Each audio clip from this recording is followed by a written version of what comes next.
Salut à toi sympathique viewer, je suis Tom Toqué et c'est sans plus attendre que Curiosity t'ouvre ses portes car il est grand temps, impatient que tu es, d'en terminer avec le suspense insoutenable dans lequel nous a laissé le dernier épisode. Les deux derniers stéréotypes à propos de la piraterie, c'est là, maintenant, tout de suite, bienvenue.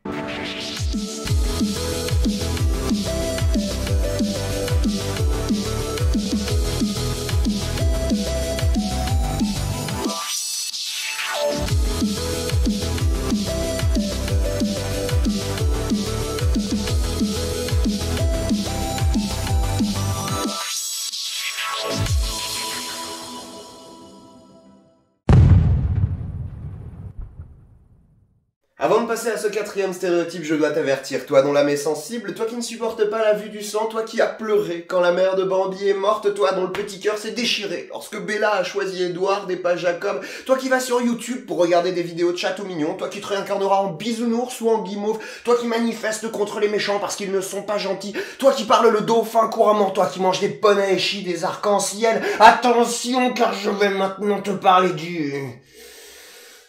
sexe. Du sexe faible et du beau sexe, pour être exact. Ne va pas comprendre par là que nous allons aborder tes problèmes d'impuissance ou comparer la taille de nos engins, aussi impressionnants soient-ils. Non, rien de tout cela, mais l'heure est venue de faire souffler sur Curiosity un vent de féminité. Oui, je suis poète. Si les pirates ne sont pas des gentlemen, les femmes qu'ils côtoient ne sont absolument pas des ladies. Les fables racontent que Port-Royal, Nassau ou l'île de la Tortue, trois des plus célèbres comptoirs pirates, n'hébergent que des hommes qui vendent leur âme et des femmes qui vendent leur corps, tout ça pour un peu d'or. Bon Dieu! On dirait les paroles d'une chanson française. Toutefois, cela ne rend pas justice aux femmes qui ont choisi leur liberté et sont entrées dans la légende par la grande porte. Alors, relation étroite, oui, histoire de fesses, pas toujours, toutes des catins, absolument pas. Pour illustrer mon propos, je vais maintenant évoquer le parcours de trois femmes d'exception, dont l'existence seule suffit à prouver que la soif d'aventure, le besoin de liberté et la possession d'une belle paire de breloques ne sont pas l'apanage des hommes. Commençons par un personnage haut en couleur, Anne Cormack, dont la vie pourrait être sous-titrée « Une histoire d'amour et de révolte » au pluriel. Anne est la fille d'un juriste anglais et d'une servante, et à l'époque, chez les roast-beef, on n'aime pas trop le mélange des classes, qui plus est, lorsque Milord s'encanaille avec la Souillon qui fait les sols. Alors quand la dite Souillon tombe enceinte, scandale! Pour fuir le déshonneur, père et fille partent s'installer en Caroline du Sud. Anne, alors âgée de quelques mois à peine, découvre pour la première fois deux des choses les plus importantes de sa vie, l'océan et les pantalons, son père ayant décidé de l'élever comme un garçon. Rapide portrait de la donzelle. Elle est belle, elle est intelligente et elle supporte relativement mal qu'on l'emmerde. Elle aurait poignardé son premier serviteur à l'âge de 13 ans. Caractériel?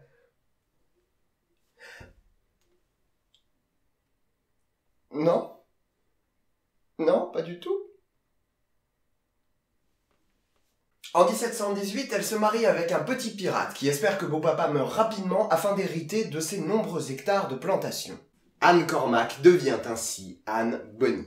Manque de bol, beau-papa n'approuve pas cette union et déshérite Anne, qui prend la chose plutôt bien puisqu'elle fout le feu à la plantation familiale et s'enfuit, abandonnant du même coup son vieux père et son mari.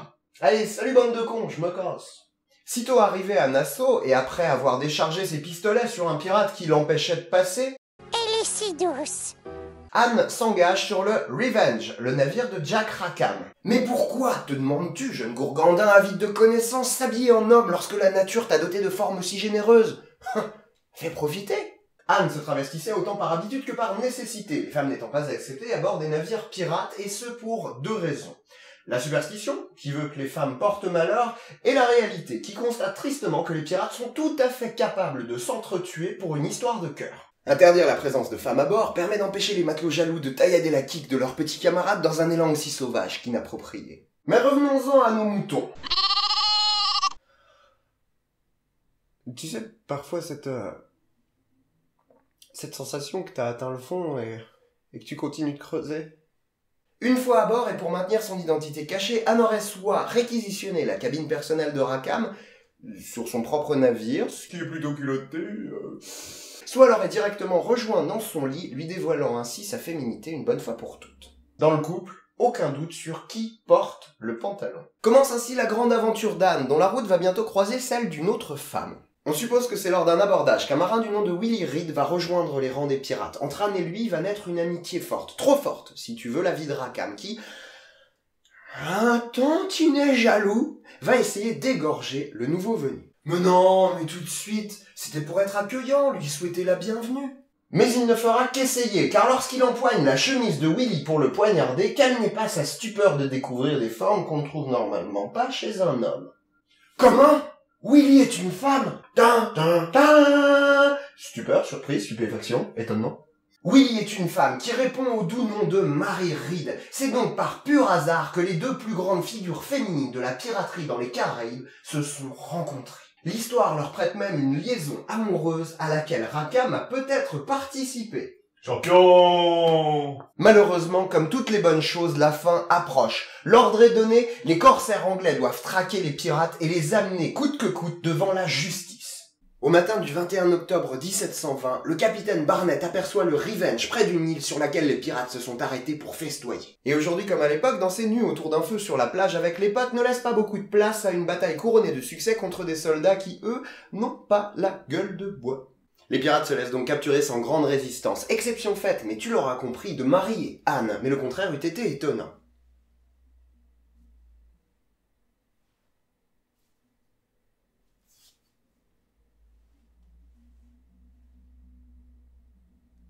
Fâchées d'avoir à se défendre seules, les bougresses décident de secouer un peu leurs hommes. Résultat, elles en blessent plusieurs, en tuent 2, et ne se rendront qu'après plus d'1 heure de combat acharné. Au procès, elles évitent toutes les deux la pendaison en affirmant qu'elles sont enceintes. Marie mourra en prison quelques mois plus tard. Anne, quant à elle, disparaîtra dans les brumes de l'histoire après avoir été mystérieusement graciée. Ces dernières paroles connues sont pour Rackham, alors qu'il est pieds et poings liés au fond de sa cellule. « Mon ami, je suis triste de te voir dans cet état, mais il n'a tenu qu'à toi de te défendre et de combattre comme un homme, ce qui t'aurait évité de mourir comme un chien. » 2 heures plus tard, Rackham mourrait, pendu. Passons maintenant à notre 3e larronne. Mais on est déjà à la bourre, je te propose d'accélérer un peu le timing.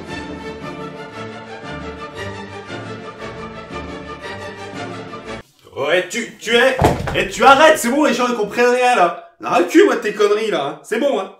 Mais Bon, puisque certains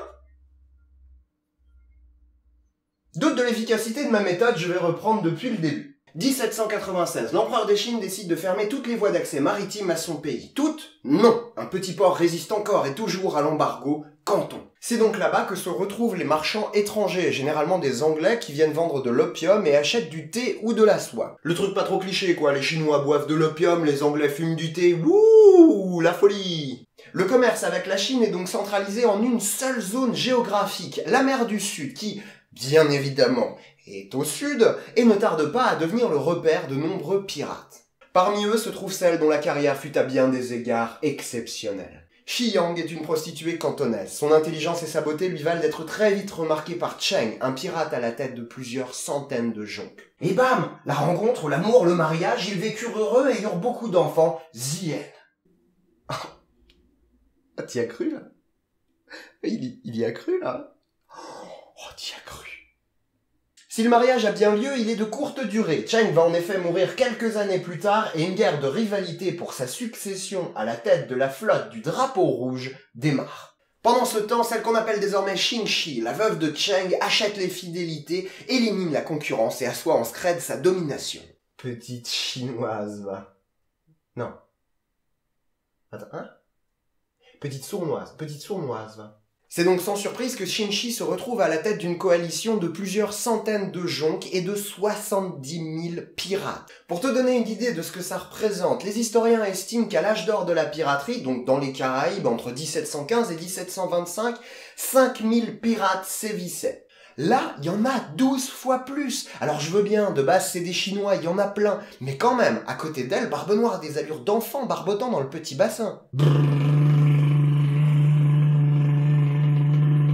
Xin-Shi remporte succès sur succès, triomphe sur triomphe, bataille après bataille.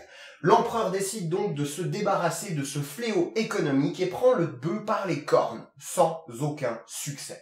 Il fait alors une proposition à Xingxi. Si celle-ci arrête de pirater, elle sera graciée, pourra garder son butin et ses équipages seront recrutés dans l'armée régulière ou se verront gratifiés de terres sur lesquelles s'installer.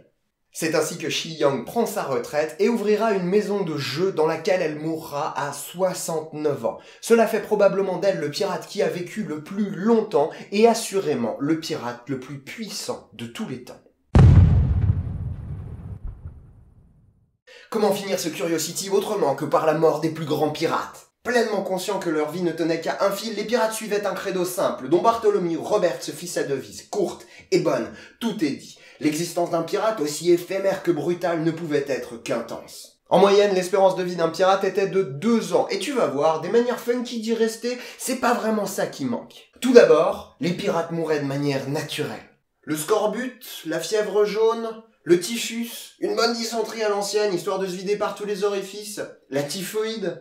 Ouh, la syphilis, je l'avais pas encore celle-là! Toi aussi collectionne les maladies des pirates. Le numéro 1, la malaria, pour un écu seulement chez ton marchand d'esclaves. La famine, l'eau croupie, tué dans un naufrage, mangé par des cannibales.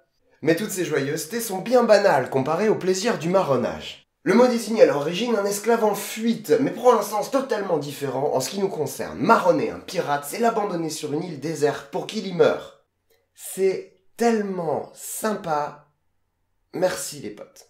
Parmi tous ceux qui ont connu cette expérience pour le moins déplaisante, le marronnage d'Edward Lowe est sans aucun doute le plus significatif. Notre bon Edward tient sa célébrité non pas de ses qualités de marin ou de son formidable trésor, mais du raffinement avec lequel il torturait ses victimes, faisant probablement de lui le pirate le plus cruel des Caraïbes. Et comme je sens que ton esprit avide de frissons serait déçu si j'en restais là, voici pour toi quelques-uns des épisodes les plus marquants de sa vie. Abordant un navire dont le capitaine venait de faire jeter à la mer 11 000 moïs d'or afin qu'il ne tombe pas aux mains des pirates, Lowe, furieux d'être passé à côté d'une telle somme, fit couper les lèvres du dit capitaine, les fit griller sur un barbecue improvisé et les lui fit manger. Alors oui, c'est glauque, mais mets-toi à la place du pauvre homme quand on sait que 11 000 moïs d'or, ça représente environ 20 000 euros. Oh, le gaspillage! Une autre fois, ayant capturé un navire qui avait osé lui résister, les marins furent tous méticuleusement écorchés et les passagers furent pendus au mât, sans toutefois l'être suffisamment longtemps pour en mourir. Donc on les pend, on les dépend, on les repend, on les redépend, et c'est très rigolo. Et puis après on les tue quand on en a marre, parce que... Il n'était pas rare que les équipages capturés soient mutilés, torturés ou abandonnés dans un navire sans voile ni provisions. Certains historiens pensent que l'attitude de Lowe était volontaire, qu'il agissait ainsi pour se forger une réputation telle que plus personne n'oserait lui résister, un peu à la manière de Barbe Noire, véritable diable vivant.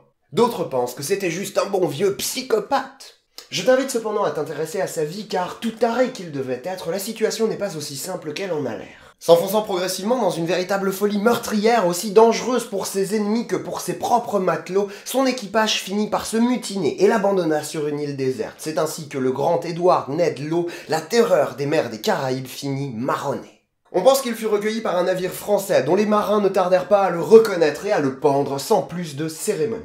Tiens, en parlant de pendu, alors ça doit être la transition la plus moche du monde. Les pirates capturés étaient jugés et généralement pendus. Seules les personnes qualifiées à bord du navire, telles que le charpentier, le chirurgien ou encore le maître-coq, avaient une chance d'échapper à la pendaison et d'être reconnus non coupables des faits de forfaiture et de piraterie, pouvant seuls plaider l'enrôlement forcé à bord du navire. Les pirates étaient condamnés ou acquittés sur la base de témoignages et, comme tu l'imagines, avoir son nom au bas de la chasse-partie ne joue pas en ta faveur devant un tribunal de sa royale majesté.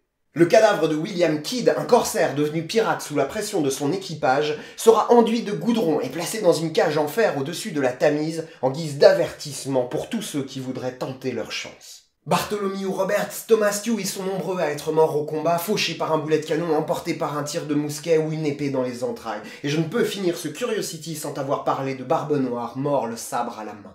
Épique, théâtral, dramatique, sa mort fut tout cela et bien plus encore, car en ce jour du 22 novembre 1718, ce sont les sangs mêlés d'Edward Teach et de l'âge d'or de la piraterie qui se répandent sur le pont de l'Adventure. En fin d'après-midi, le 21 novembre 1718, le lieutenant Ménard surprend Barbe Noire alors que son navire est ancré près de l'île d'Ocracoke. Barbe Noire va se battre contre 2 navires, mais il possède l'avantage de connaître les bancs de sable du coin, bancs de sable sur lesquels ne tarderont pas à s'échouer les 2 navires de Ménard. C'est alors que le combat commence. Barbe Noire ouvre le feu sur le navire le plus proche et le met hors combat en une seule bordée. Puis il prend la fuite, suivi par Ménard, qui a pris la précaution de cacher la majorité de ses soldats en cale. Barbe Noire, voyant qu'il n'arrivera pas à se défaire de son adversaire, décide de passer à l'abordage, jugeant ses forces suffisantes pour défaire l'ennemi. Alors que les pirates passent à l'abordage et entament le combat, les soldats de Ménard sortent des cales et encerclent Barbe Noire. Commence ainsi un combat aussi acharné qu'inéquitable, dans lequel Barbe Noire finira par laisser sa vie. Pour terrasser le géant, il aura fallu pas moins de 5 blessures par balle et plus d'une vingtaine de coups de sabre. Sa tête sera pendue au beau près du navire de Ménard, son corps sera jeté dans l'océan en pâture aux poissons.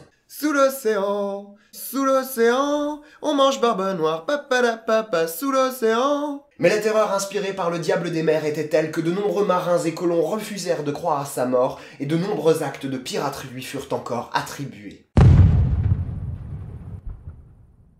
Sans concession, les pirates vécurent leur vie pleinement, profitant de chaque instant et rejetant les règles de société qu'ils ne comprirent ni n'acceptèrent jamais. Devenir un pirate signifiait le début d'une lutte à mort contre le monde entier, et ceux qui sont sortis vivants de cet affrontement se comptent sur les doigts d'une seule main. Ayant vécu comme des parias, la mort les hissa au rang de légendes immortelles, au point qu'on se demande encore aujourd'hui s'ils ont vraiment existé. Mythe ou réalité, les deux à la fois, dans la vie comme dans la mort.